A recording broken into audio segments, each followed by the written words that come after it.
కాకినాడ జిల్లా తునిలో ఉత్కంఠ వాతావరణం కొనసాగుతోంది. తుని మున్సిపల్ వైస్ చైర్మన్ ఎన్నిక నేపథ్యంలో భారీగా పోలీసులు మోహరించారు.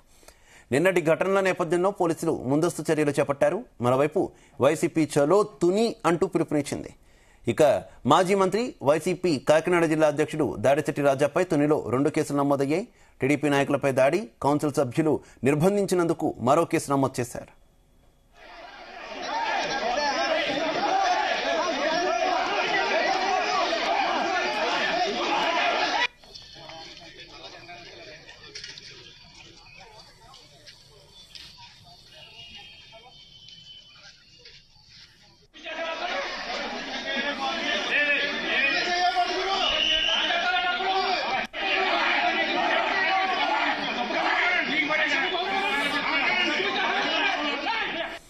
రైట్, తునిలో ఉన్నటువంటి తాజా పరిస్థితికి సంబంధించి మరింత సమాచారం మా కరెస్పాండెంట్ సాంబశివరావు అందిస్తారు. Sambasivarao, good morning Siva. కాకినాడ జిల్లా తుని పురపాలక సంఘానికి సంబంధించి మొత్తం 30 మంది కౌన్సిలర్లు ఉన్నారు. ఇందులో ఒకరు రాజీనామా చేస్తే మరొకరు ఉద్యోగం రావడంతో వెళ్ళిపోయారు. 28 మంది ఉన్నారు. 28 మంది కూడా వైసీపీకి చెందిన వారే. ఇందులో 10 మంది టీడీపీలో జాయిన్ అయ్యారు. మిగిలిన 18 మందికి గాను మొదటి వైస్ చైర్మన్ తటస్థంగా ఉన్నారు. దీంతో 17 మంది వైసీపీ పక్కన, మరో 10 మంది టీడీపీ పక్కన ఉన్నారు. రెండో వైస్ చైర్మన్ మహేష్ రాజీనామాతో దివాణం అనే పేరు గల వైసీపీ నాయకుడిని ఎన్నుకోవడానికి ప్రయత్నాలు జరుగుతున్నాయి. ఇప్పటికే 3 సార్లు ఎన్నిక వాయిదా పడింది. తాజాగా 4వసారి ఈ రోజు సమావేశం పెట్టారు. ఇదే సోమవారం సమావేశం సందర్భంగా తీవ్ర ఉద్రిక్త పరిస్థితులు నెలకొన్నాయి. కౌన్సిలర్లు ఎవరు కూడా సమావేశానికి వెళ్లకుండా తుని మాజీ ఎమ్మెల్యే, మాజీ మంత్రి, వైసీపీ జిల్లా అధ్యక్షుడు దాడిశెట్టి రాజా మున్సిపల్ చైర్పర్సన్ సుధారాణి ఇంట్లో నివాసం పెట్టారు. అక్కడే టీడీపీ నాయకులతో వివాదం జరిగింది. టీడీపీ నాయకుడిని ఆయన చేతితో గెంటేశారని చెప్పి ఆరోపణలు వచ్చాయి. ఈ నేపథ్యంలో నిన్న రాత్రి ఆయనపై 2 కేసులు నమోదు పెట్టారు. ఒకటి కౌన్సిల్లో నిర్బంధించారని, రెండోది తెలుగుదేశం నాయకుడిని నెట్టివేశారని 2 కేసులు పెట్టారు. ఈ నేపథ్యంలో ఈ రోజు ఖచ్చితంగా వైసీపీ కౌన్సిల్ అంతా హాజరయ్యి వైసీపీకి చెందిన వైస్ చైర్మన్ ఎన్నుకునే ప్రయత్నం చేస్తున్నారు. ఇందులో భాగంగానే చలో తుని పిలిపించారు. ఉమ్మడి తూర్పు గోదావరితో పాటు అటు విశాఖ, అనకాపల్లి జిల్లాల నుంచి కూడా వైసీపీ నాయకులు తుని చేరుకునే ప్రయత్నం చేస్తున్నారు. ఈ రోజు ఉదయం కిర్లంపూడిలో ఉన్న సీనియర్ నేత, మాజీ మంత్రి, కాపు ఉద్యమ నేత, వైసీపీ నేత ముద్రగడ పద్మనాభ నివాసానికి పోలీసులు వెళ్లారు. అప్పటికే ఆయన బయలుదేరి వెళ్లిపోయారు. దీంతో కొద్దిసేపటి క్రితం తునిలో ఆయన ప్రవేశిస్తారనగా ప్రధాన ద్వారం వద్ద పోలీసులు అడ్డుకున్నారు. దీంతో ఆయన అనుచరులు హెచ్చరికలు జారీ చేశారు.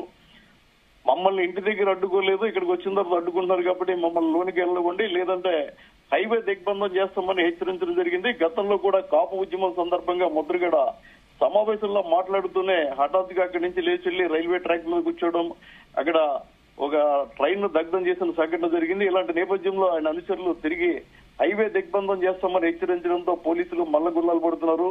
ఎక్కడికక్కడ తునిలోకి సమీపించే అన్ని రహదారులు కూడా మూసివేశారు. ఎవరిని లోపలికి వెళ్ళడం లేదు. పెద్ద ఎత్తున 100ల సంఖ్యలో పోలీసులను మోహరింపజేశారు. జిల్లా కలెక్టర్ తనకున్న అధికారాలను వినియోగించి సెక్షన్ 163(2) అమల్లోకి తీసుకొచ్చారు. దీని ప్రకారం ఈ రోజు ఉదయం 6 గంటల నుంచి సాయంత్రం 6 గంటల వరకు 5గురికి మించి ఎవరు తిరగడానికి లేదు. కర్రలు లేదా రాళ్లు ఎలాంటి వస్తువులు తీసుకోవడానికి లేదు. అదేవిధంగా పోలీసులు 144వ సెక్షన్ కూడా అమల్లో ఉందని చెప్తున్నారు. బయట వారు ఎవరిని లోనికి అనుమతించడం లేదు. ఎవరైనా అత్యవసర పని మీద వెళ్తే ఐడెంటిటీ కార్డు చూసి పంపిస్తున్నారు. మీడియా మీద కూడా ఆంక్షలు విధించారు. ఖచ్చితంగా ఈ రోజు ఏదైతే 17 మంది తమ అక్కడ ఉన్నారో వారితో కలిపి తమ పార్టీకి చెందిన వైస్ చైర్మన్ ఎన్నుకునేందుకు వైసీపీ ప్రయత్నాలు చేస్తోంది. అయితే యనమల రామకృష్ణుడు నేరుగా రంగంలోకి దిగకుండా 10 మంది ఇప్పటికే పార్టీలో చేరడంతో మరో 3గురిని పార్టీలో చేర్చుకుని ఈ రోజు ఎన్నిక జరిగితే వైస్ చైర్మన్ కైవసం చేసుకోవాలని పట్టుదలతో ఉన్నారు. ఈ నేపథ్యంలో పోలీసులకు ఇబ్బందికర పరిస్థితులు ఏర్పడ్డాయి. జిల్లా ఎస్పీ, జిల్లా కలెక్టర్ కాకినాడలో ఉండి స్వయంగా పర్యవేక్షిస్తున్నారు. ఈ ఎన్నికకు సంబంధించి ఎన్నికల అధికారిగా జాయింట్ కలెక్టర్ రాహుల్ మీనాను నియమించారు. ఈ రోజు ఉదయం నుంచి కూడా పోలీసులు గస్తీ తిరుగుతున్నారు. ఎక్కడికెక్కడ మార్చ్ పాస్ చేస్తున్నారు, వాహనాలు ఆపివేస్తున్నారు. తునిలోకి చీమ కూడా దూరని విధంగా పెద్ద ఎత్తున బందోబస్తు, చెక్ పోస్టులు ఏర్పాటు చేశారు. మరికొద్ది సేపట్లో అంటే 10 గంటలకి సమావేశం ప్రారంభమవుతుంది. ఈ సమావేశం నిన్నట్లాగే వాయిదా పడుతుందా, ఈ రోజు కనీసం ఎన్నిక జరుగుతుందా అన్న ఉత్కంఠ ప్రతి ఒక్కరిలో నెలకొంది. ఇదే విషయాన్ని పార్టీ అధినేత జగన్మోహన్ రెడ్డి దృష్టికి దాడిశెట్టి రాజా తీసుకెళ్లడం జరిగింది. ఆయన వైసీపీ అధ్యక్షుడయ్యి కేవలం వారం రోజులైంది, ఇంకా బాధ్యతలు చేపట్టలేదు. ఈ నేపథ్యంలో తన నియోజకవర్గంలోనే చిక్కు పరిస్థితులు ఏర్పడ్డాయి. దాన్ని ఎలా నెట్టుకొస్తారని కూడా చూస్తున్నారు. మొత్తం మీద ఉమ్మడి తూర్పుగోదావరి అటు అనకాపల్లి విశాఖ నుంచి వైసీపీ నేతలు తునికి బయలుదేరుతున్నారు. మధ్యలో పోలీసులు అడ్డుకుంటున్నారు. ఇది ప్రస్తుతం తునిలో ఉన్న పరిస్థితి శివ. అయితే ఓ పక్క వైసీపీ నాయకులు ప్రభుత్వం అంతా కూడా ధమలకాండ చేస్తుందని చెప్పేసి ఆరోపిస్తున్నారు. వారు ఆగ్రహం వ్యక్తం చేస్తున్నటువంటి పరిస్థితి. ఈ ఎన్నిక మీద తీవ్ర ఉత్కంఠ కంటిన్యూ అవుతుంది. కూటమి పార్టీలో వెర్షన్ ఏ రకంగా ఉంది ఈ విమర్శలకు సంబంధించి? ఓటమి నేతలైతే ఖచ్చితంగా మేము కైవసం చేసుకుంటాం. ఎందుకంటే ఇప్పటికే 10 మంది కౌన్సిలర్లు స్వచ్ఛందంగా మేము ఎలాంటి వాళ్ళకి హామీలు ఇవ్వలేదు, మేము ఆహ్వానించలేదు. వాళ్ళందరూ వాళ్లే 10 మంది వచ్చి చేరారు. మరో 4 చేరేందుకు సిద్ధంగా ఉన్నారు. దీంతో మాజీ ఎమ్మెల్యే రాజా భయపడి వారిని అడ్డుకుంటున్నారు, సమావేశానికి రానివ్వడం లేదని ఆరోపిస్తున్నారు. 28 మంది సభ్యులుగాను ఇప్పటికే ఒక సభ్యురాలు ఎవరైతే మొదటి వైస్ చైర్మన్ గా ఉన్నారో ఆమె సైలెంట్ అయిపోవడంతో ఇంకా 27 మంది ఉన్నారు. 27 మందిలో 10 మంది అటు 17 మంది ఇటు ఉండడంతో మరో 4 తమ పక్కకు వస్తే ఖచ్చితంగా గెలుస్తామన్నారు. ఖచ్చితంగా వస్తారన్న ధీమా కూడా వారిలో వ్యక్తమవుతోంది. ఏదైతే నిన్న రాత్రి దాడిశెట్టి రాజా మీద హఠాత్తుగా 2 కేసులు పెట్టారో దాంతో వైసీపీ తీవ్ర ఆగ్రహం చెందుతోంది.